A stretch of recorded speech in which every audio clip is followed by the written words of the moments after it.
My third major encounter with the police came at a gas station. So begins a testimony that I read earlier this week. It continues, I was 18 and I had my radio up really loud while I was pumping gas. A cop rolled by and flashed his siren. Someone in the car turned down the radio and I waved at the cop. I got done pumping the gas. I go to the station to get my change, a pack of cigarettes, and we leave. As I pull into the roadway, a cop pulls up behind me from the store parking lot with his lights and his siren on. At this point, I am halfway in the road, halfway in the parking lot. I make the right turn out of the lot with my flashers on, and 9 cops show up out of nowhere. It was like something in a movie. Cop cars are flying across 4 or 5 lanes of traffic and from in between buildings, completely stop traffic in all directions of the intersection with their cars. Cops start jumping out of their cars with their guns out. The passengers in the back seat are screaming in fear, and I'm just thinking, was this because of the radio? I put the car in park, and the cops approached the car with guns drawn, and they literally pulled me out through the window. They did not give me any instructions other than to get on the ground. As I lay face down in the roadway, I kept thinking how pissed my girlfriend's dad is going to be when he finds out about this. His daughter was handcuffed and detained by police, all because the radio was too loud. How am I going to explain this to my friend's mom, that I got her son handcuffed and put face down in the road while it rained? And some time passes, an officer tells me to get up.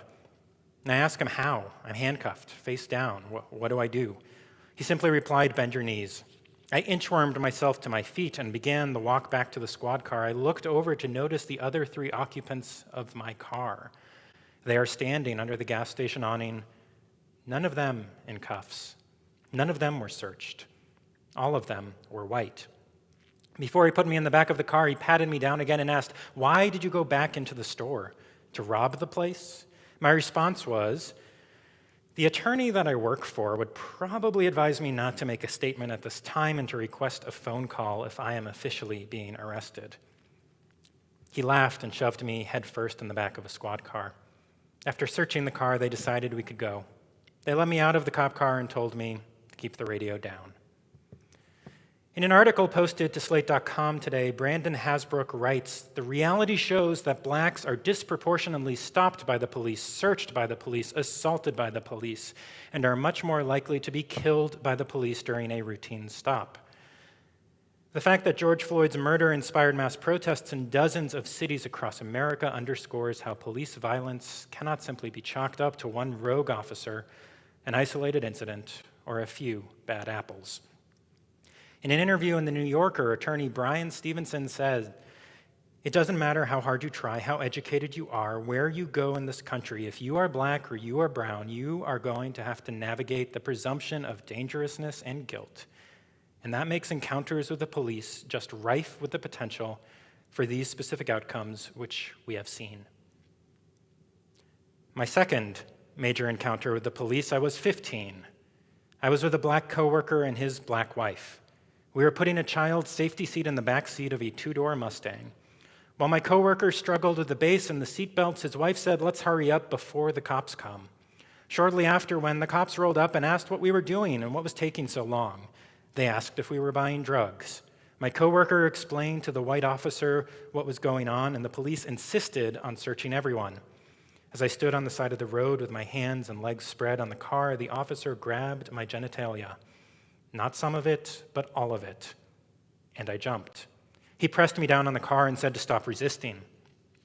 I informed him I was 15 and I had never been touched there before. As me and this officer are debating the rights and wrongs of touching a child's genitalia, the other officers located the military IDs of my coworker and his wife. The cop apologized to them, took the handcuffs off of them, and told them to make sure that I learned how to speak to the police.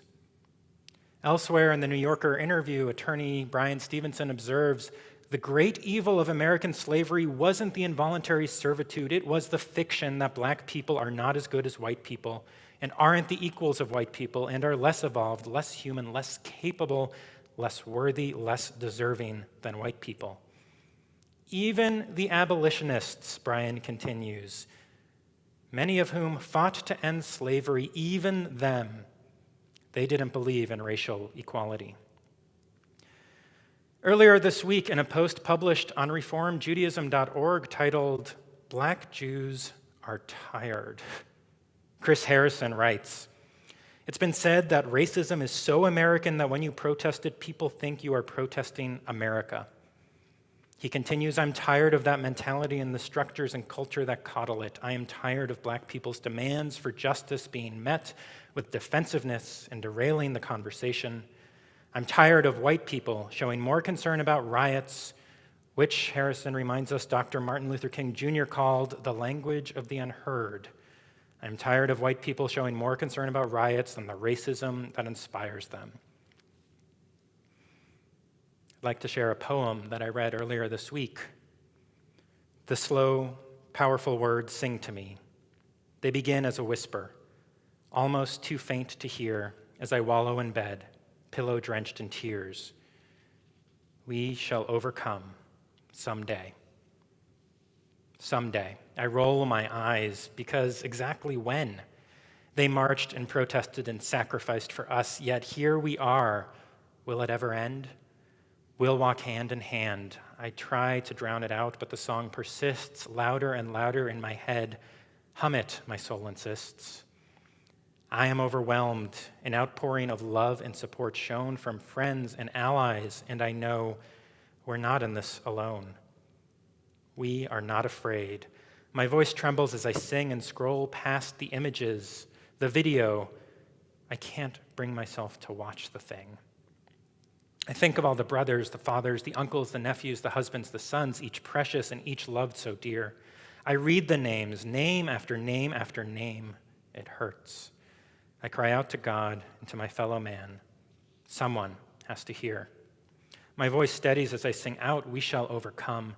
Many voices, the whole wide world around ring out, we shall overcome today. I mentioned that poem. I should also mention who it is by. Those are the words of Marissa Baggett, a member of our congregation.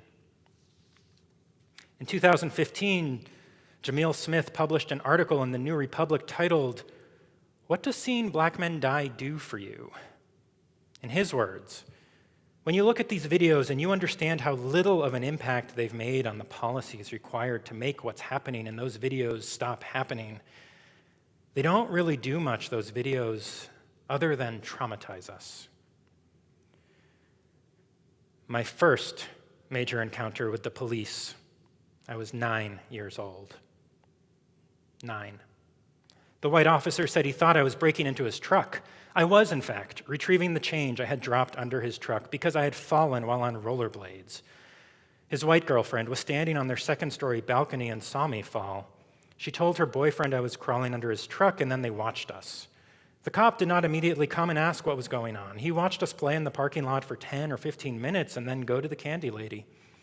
He then continued to watch us as we walked off and in between some apartment buildings. That's when he approached us with his pistol drawn.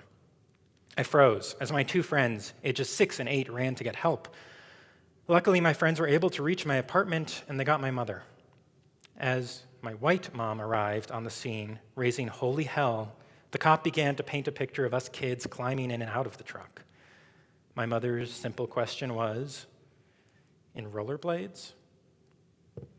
In an article posted to Everyday Feminism and linked by the Religious Action Center of Reform Judaism, Jennifer Lubriel shares, "I had this one white friend who would constantly send me links that would have explicit videos, photos, commentary about racism.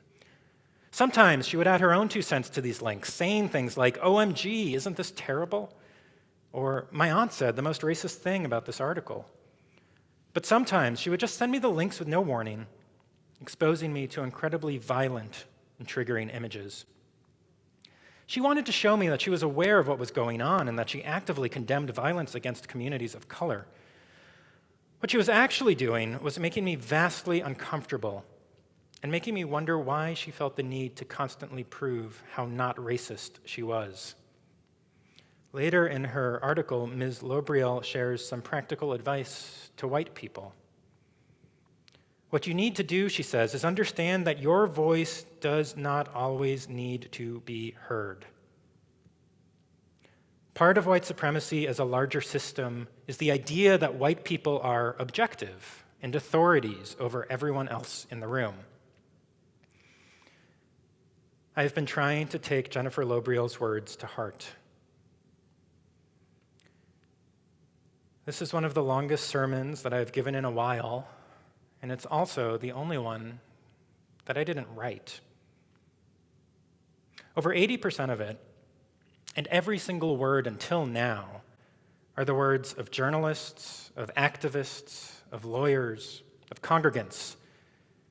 Every word I have read, every sentence was written by a person of color. I have thoughts and I have contributions, and darn it, I have convictions when it comes to racism. But I have never had a gun aimed at me by a police officer, let alone when I was 9 years old. I have never been sexually assaulted by one at the age of 15 or been thrown on the pavement by one when I was 18. But others have. Those 3 stories that I shared, by the way, they don't come from some far-off place. They come from right here, from a member of our community. They come from Andrew Woods.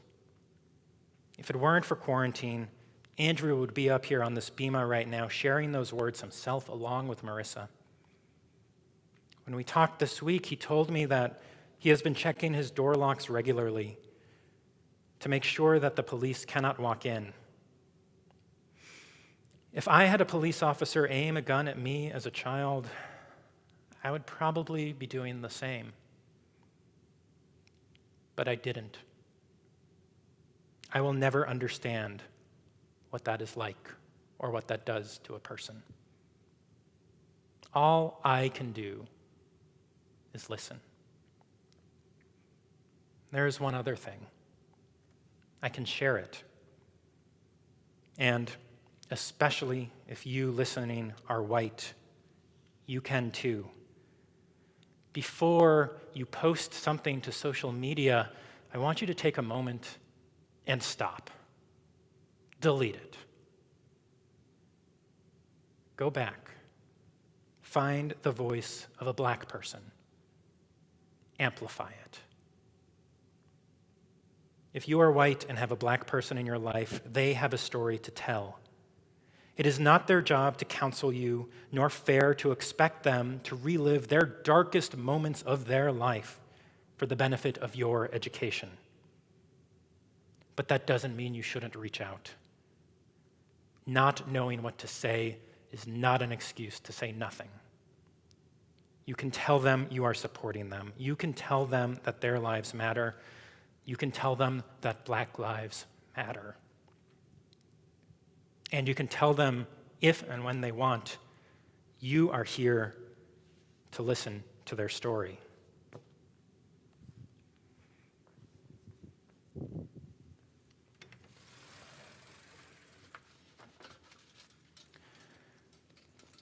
I hold in my hands an object you are all familiar with, the Sefer Torah. You may not be familiar with this one. This one was rescued from the fires of the Shoah, of the Holocaust. It shouldn't be here. It belongs in a synagogue that no longer stands, being cherished by people who no longer live, along with their descendants who do not exist. Why is this Torah here and not there? In a URJ blog post, Chris Harrison writes, I can't help but recall that the original title of Holocaust survivor Elie Wiesel's memoir, Night, was Und die Welt hat geschwiegen, which is Yiddish for, and the world has remained silent. Harrison continues that Dr. King made it clear that we must repent not merely for the vitriolic words and the violent actions of the bad people, but for the appalling silence and indifference of the good people.